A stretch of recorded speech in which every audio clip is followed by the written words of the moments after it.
योगपीठे तटे भीमरथ्या वरंकुंडलिकाय गातुमुनिन्द्रैः समागत्य तिष्ठं तमानंदकंदं परब्रह्मलिंगं भजे पांडुरंगम्.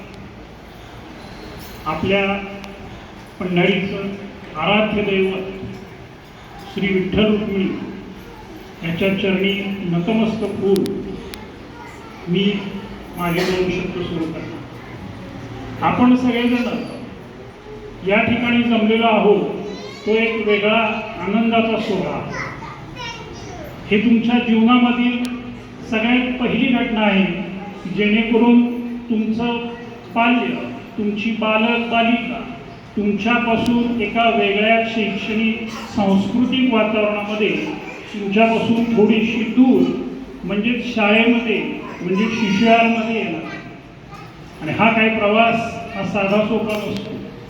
आतापर्यंत तुम्ही जे काही आता ज्या बोटावर त्यांना सांभाळा आहे, त्या हातावर सांभाळलेला आहे, त्याच प्रकारची जबाबदारी, त्याच प्रकारचा विश्वास हा तुम्ही आमच्या शिशुविहारवर दाखवत आहात, शिशुविहारच्या शिक्षकांवर दाखवत आहात, शिशुवाटिकेच्या शिक्षकांवर दाखवत आहात.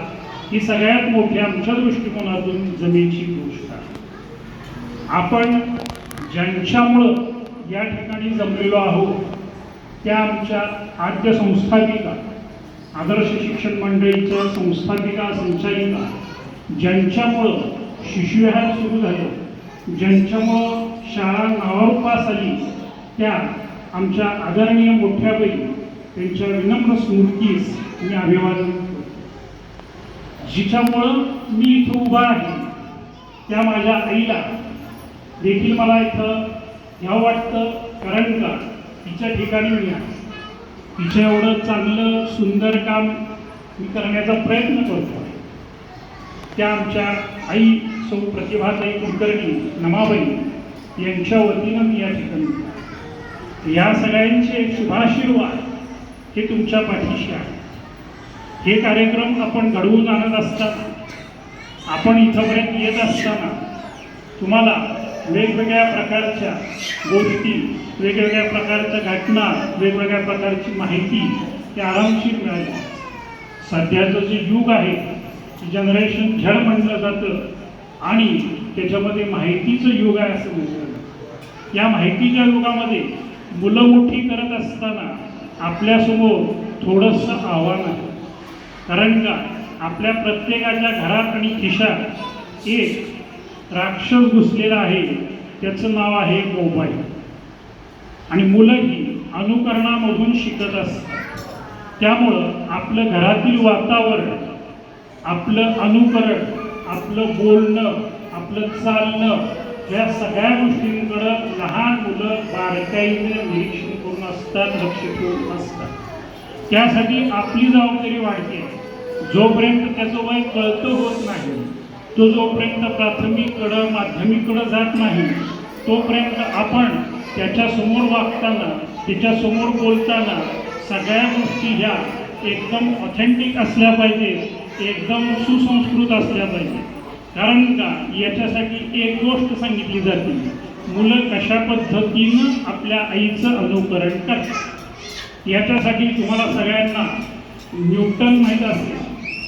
न्यूटन हा शास्त्रज्ञ असल्यामुळं तो एका खोलीमध्ये आपल्याला स्वतःला बंद करून त्याचे प्रयोग करायचे. ते प्रयोग करण्यासाठी त्याला काय लागायचं तर शांतता लागायची, एकांत लागायचा, कोणाचा डिस्टर्ब नको असायचा. आणि त्या काळात मोबाईल नसल्यामुळं कोणत्याही प्रकारचा डिस्टर्बन्स नव्हता.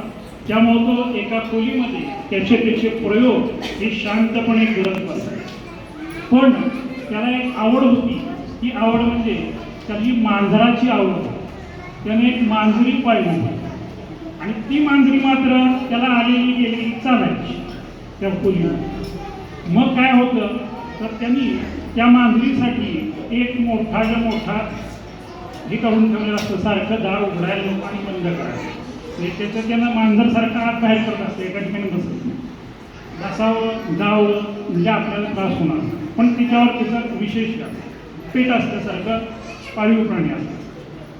मग एके दिवशी काय होतं, त्या मांजरीला पिल्लं होतं. मांजरीला पिल्लं झाली की तो विचार काय करायला लागतो आता ह्यांच्यासाठी म्हणजे मांजरासाठी, मोठ्या मांजरासाठी आपण मोठा हे तयार केलेला, होल तयार केलेला. मग आपण काय केलं पाहिजे, आता ह्या लहान मुलांसाठी लहान होल तयार केला, म्हणून तो त्याच्याच शेजारी अजून एक लहान होल तयार करतो, अजून एक मोठा एक छोटं बे तयार करतो. त्याच्या दृष्टिकोनातून काय होतं की ह्या मोठ्या ह्याच्यामधून त्याची आई आतमध्ये येईल आणि ह्या बारक्या ह्याच्यामधून ती मुलं आत येईल. मुलांसाठी लहान आणि आईसाठी मोठं अशी तो दोन गेट थोडक्यात करतो, दोन छोटे छोटे होल मारतो. पण नंतर ज्यावेळेला त्याचं लक्षात येतं की अरे हा जो छोटा आपण हे केलेला आहे, होल केलेला आहे, त्याचा काही उपयोग नाही. कारण का मांजर म्हणजे त्या सगळ्यांची आई ज्या ह्याच्यामधून होलमधून आत येते त्याच होलमधून सगळी 2-3 पिल्लं सुद्धा आत येतात. याच्यावरून लक्षात घ्यायचं की लहान लहान बाळ असेल, कोणत्याही प्रकारचं असेल, त्या प्रत्येकाचं, प्रत्येक शिशुवाटिकेमधील बालिकांचं हे काय असतं, अनुकरण क्रिया असतं. आणि त्या सगळ्यात जास्त आईचं अनुकरण करत असतात, पालकांचं अनुकरण करत असतात. कारण का आपण नेहमी काय म्हणत असतो की या ठिकाणी शाळा आणि घर ह्या दोनच गोष्टीशी तो संबंध असतो. आतापर्यंत त्याचा समाजाशी संबंध आलेला नसतो. पहिल्यांदा त्याचा समाजाशी संबंध हा शाळेच्या माध्यमातून येणार आहे. मग शाळेच्या माध्यमातून संबंध येत असताना, तो ह्या समाज घटकामध्ये येत असताना आपली पण काही जबाबदारी आहे. आणि मी नेहमी म्हणत असतो, बाईंचं एक वाक्य आहे, पालकांचा विश्वास याच्यावरच आमचं सगळं चालतं. तो विश्वास हा वाढता, द्विगुणित शतगुणित होणारा असला पाहिजे, याच्यासाठी आम्ही सगळे शिक्षिका, शिक्षक, संस्था हे प्रयत्न करीत आहोत. मग पुढं जात असताना, वर्ग वाढवत असताना थोडेसे जुने शिक्षक रिटायर होतात, नवीन शिक्षक येतात.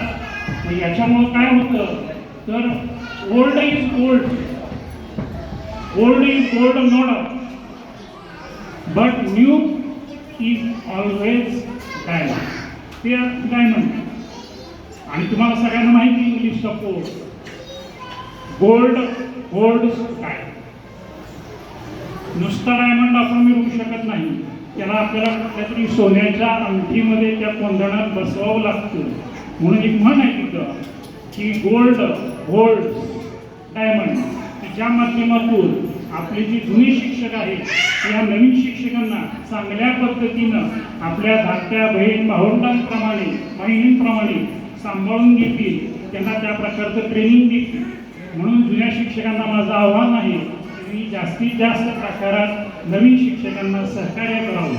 एका बाजूने मी कधीच बोलत नाही, मी दोन्ही बाजूनी बोलतो, डेबिट क्रेडिटचा माणूस, असं एक लायब्ररी बोलल्याशिवाय माझं टॅली होतं. दुसरी बाजू महत्त्वाची आहे, ज्या नवीन शिक्षिका आहेत त्यांनी सुद्धा मान्य मुख्याध्यापिका, त्याच्यानंतर ज्या ज्येष्ठ शिक्षिका आहेत, जुन्या शिक्षिका आहेत, त्यांचं सुद्धा त्या ठिकाणी त्यांच्याप्रमाणे राहण्याचा, त्यांच्याप्रमाणे वागण्याचा, त्यांच्याप्रमाणे वर्ग घेण्याचा जास्तीत जास्त प्रयत्न केला पाहिजे. आपण इथं शिकण्यासाठी येतो आणि शिकवण्यासाठी येतो. शिक्षक हा पहिल्यांदा स्वतः शिकत असतो आणि मग 4 जणांना शिकवत असतो. हे लक्षात घ्या. स्वतःचा दिवा प्रज्वलित असल्याशिवाय दुसरा दिवा आपण लावू शकत नाही. विझलेल्या दिव्याने दिवा कधी लागू शकत नाही. तसं आपण स्वतः कुठं ना कुठं तरी सतत शिक्षक असलं पाहिजे, म्हणजे विद्यार्थी असलं पाहिजे. मग शिक्षकांनी पण सतत नवीन नवीन गोष्टी शिकल्या पाहिजे, नवीन नवीन उपक्रम केले पाहिजे, नवीन नवीन गोष्टी सुरू केल्या पाहिजेत. त्या सगळ्यांना संस्थेचा पाठिंबा असणार आहे की जेणेकरून तुमच्या पाल्याचं, तुमच्या बालक बालिकांचं भविष्य हे उज्ज्वल होईल. ते जरी आज तुमचे पाल्य असले, बालक बालिका असले, तरी उद्याच्या दृष्टिकोनातून ते आपल्या देशाचे सुजाण नागरिक आहेत. सुजाण नागरिक बनवण्याची जबाबदारी ही शिशुविहारवर, शिशुविहारच्या शिक्षकांवर, शिशुविहारच्या मुख्याध्यापकांवर आणि संस्थेवर आहे. मान्यवर सर्व शिक्षक वृंद आणि पालक मित्र, मी काही जास्त वेळ घेणार नाही. मुलं सगळी आता हळूहळू कंटाळली, त्यांना त्यांच्या शाळेमध्ये जायची घाई झालेली आहे. आजचा पहिला दिवस आहे आणि एक फार मोठं ट्रान्झिशन त्यांच्या आयुष्यामध्ये घडतंय. माणूस हा जसा समाज प्रिय प्राणी असतो, आपण त्याला सामाजिक प्राणी असं म्हणतो. का म्हणतो तर तो समाजामध्ये राहण्यासाठी बनलेला आहे. त्याचं जे ब्रेन आहे शेवटी तो समाजामध्ये 4 चौघांमध्ये मिळून मिसळून कॉपरेट करत राहण्यासाठी बनलेला आहे. पण पहिली 2-3 वर्ष जी असतात आयुष्याची ती मात्र अतिशय प्रोटेक्टेड अशा वातावरणात घरी तो राहिलेला असतो. आणि आता पहिलं पाऊल जसं पक्षाचं पिल्लू पहिलं झेप घेतं आकाशामध्ये तसं ते घेणार असतं. आणि कुठेतरी थोडासा इंडिपेंडन्स म्हणजे स्वावलंब आता शिकायचं आहे त्यांना. आणि त्यासाठी अतिशय सुरक्षित असंच वातावरण घरच्यासारखं मिळालं पाहिजे मुलांना. आणि ते वातावरण देण्याची आम्ही आमच्या बाजूने पूर्ण प्रयत्न करणार आहोत. ह्या शाळेपेक्षा अधिक चांगलं वातावरण खूप कमी शाळांमध्ये मिळू शकतं. आणि आपल्या संस्कृतीशी निगडीत असलेलं आपल्या मराठी मीडियममध्ये ज्यांना काढण्याची इच्छा आहे अशा मराठी मीडियममधलं शिक्षण त्यासोबत थोडंसं इंग्लिश देण्याचा देखील प्रयत्न करण्यात येतो.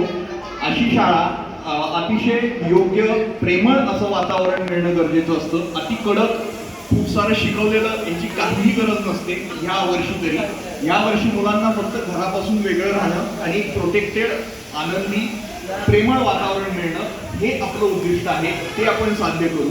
घरासारखंच एक चांगलं वातावरण त्यांना मिळेल आणि तिथून पुढे ते प्रगती करण्यासाठी शाळेची आवड त्यांना निर्माण व्हावी ह्या उद्देशाने आपण आज आपल्या मुलांना इथे सोडूयात. आणि ह्या पुढचा त्यांचा प्रवास पुढचा प्रवास हा आमच्यासोबत सुखकर राहो, आनंदी राहो. आणि त्यांना भविष्यासाठी तुम्हालाही भविष्यासाठी खूप खूप शुभेच्छा. Thank you very much. तुम्हा सगळ्यांचं स्वागत. All the best. आमच्या शाळेच्या शिक्षिका सौ प्रज्ञा बारसकर यांना मी विनंती करते की त्यांनी शाळेविषयी सूचना सांगाव्यात. नमस्कार. पालकांसाठी शाळेविषयी काही सूचना. हॅलो. पालकांसाठी शाळेविषयी काही सूचना. शाळेची वेळ बुधवार दिनांक 10/6/2026 म्हणजेच उद्यापासून सकाळी 8:30 ते 10 पर्यंत अशी राहील. शाळेची वेळ बुधवार दिनांक 10/6/2026 म्हणजेच उद्यापासून सकाळी 8:30 ते 10 अशी राहील.